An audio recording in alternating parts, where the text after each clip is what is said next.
Praise the lord అందరికీ యేసుక్రీస్తు ప్రభువారి శ్రేష్టమైన నామమున శుభములు.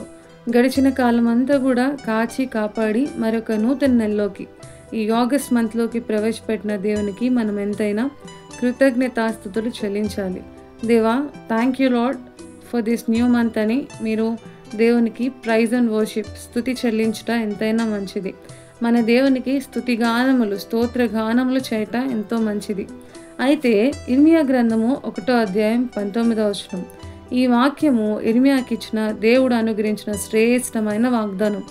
వారు నీతో యుద్ధం చేస్తారు, కానీ వారు నీ పైన విజయం పొందజాలరు, ఎందుకంటే నేను నీకు తోడై ఉన్నానని. ఇర్మియా భక్తుడికి దేవుడు గర్భంలో రూపింపక మునిపే నేను నిన్ను ఎరిగి ఉన్నాను, జనములకు ప్రవక్తగా నిన్ను ఏర్పరిచి ఉన్నాను, నీ నోట నా మాటలు ఉంచి ఉన్నాను అని సెలవిస్తూ వచ్చారు. అయితే ఇటువంటి భక్తుడు దేవుని మాటలు, బబులోను చెరలోనికి వెళ్తారు, యూదా రాజ్యం, దేవుని బిడ్డలైనటువంటి యూదా ప్రజలు పాపంలో పడిపోయినప్పుడు రాబోయే కాలంలో మీరు బబులోను చెరలోనికి వెళ్తారు అనే మాటలు, దేవుని యొక్క ప్రవచన వాక్యాలు తెలియపరిచినప్పుడు నీకు శత్రువులు తయారవుతారు, రాజులు నీకు శత్రువులు అవుతారు, వాళ్ళందరూ నీతో యుద్ధం చేస్తారు, కానీ నేను నీకు తోడై ఉన్నాను కాబట్టి నీకు ఎటువంటి భయం అవసరం లేదు, దిగులు అవసరం లేదు, నేను నీకు విజయం ఇస్తాను, వారు నీ పైన విజయం పొందరు అని చెప్పారు. ఈరోజు క్రైస్తవ జీవితంలో ఉన్న మనం కూడా అనేకమైన పరిస్థితులు, లోక స్నేహం దేవునికి వైరం కదా, నా జీవితం నేను పవిత్రంగా కాపాడుకుంటాను, నేను చెడ్డ స్నేహాలు చేయను,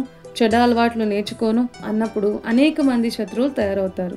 నేను ధైర్యంగా దేవుని సువార్తను ప్రకటిస్తాను అన్నప్పుడు అనేకమైన శత్రువులు తయారవుతారు.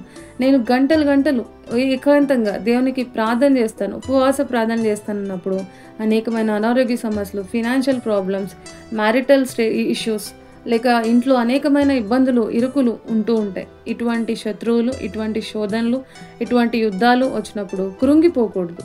మనము ఏం బట్టి ధైర్యం తెచ్చుకోవాలంటే దేవుడు నా పక్షాన ఉన్నాడు, ఇటువంటి యుద్ధాలు చేసినప్పటికీ, యుద్ధాలు వచ్చినప్పటికీ ఖచ్చితంగా అవైతే నా మీద గెలవు, నేను ఖచ్చితంగా గెలుస్తాను, నా దేవుడు నన్ను గెలిపిస్తాడు, అవి నా పైన విజయం పొందవు అని ఇర్మియా గ్రంథం 1వ అధ్యాయం 19వ వచనం ప్రకారం ధైర్యం తెచ్చుకొని ముందుకు వెళ్ళాలి. కాబట్టి ఈ నూతన నెలలో మీ పైన ఏదైతే మీరు అనుకుంటున్నారో, నా జీవితంలో ఇది నన్ను ముంచేస్తుంది, నేనే ఓడిపోతాను, ఈ పరిస్థితి గెలుస్తుందని అనుకుంటున్నావో ఆ పరిస్థితి నీ పైన విజయం పొందదు. నీకు దేవుడు తోడై ఉన్నాడు కాబట్టి నువ్వు చూసుకోవాల్సిందల్లా ఒకటే, దేవుడు నాకు తోడై ఉన్నాడా లేదా, నేను ప్రార్థన చేసుకుంటాను, నేను వాక్యం చదువుకుంటాను, దేవునితో ఎక్కువ సమయం గడుపుతాను, నేను పవిత్రంగా దేవుని ఆనంద పెట్టే విషయాలే చేస్తాను, లోకం సంతోషించినట్లుగా కాదు కానీ నా దేవుడు ఆనందించినట్లుగా ఆయన సంతోషపెట్టేటువంటి విషయాలు చేస్తాను. కాబట్టి దేవుడు నాకు ఖచ్చితంగా తోడుంటాడు, ఏ పరిస్థితి నా పైన విజయం పొందదు అనే నిరీక్షణతో ముందుకు వెళ్ళండి. కాబట్టి దేవుడు ఈ నూతన నెల మీకు దీవెనకరంగా, ఆత్మీయకరంగా ఉండినట్లు మిమ్మల్ని దీవించునుగాక. Praise the lord.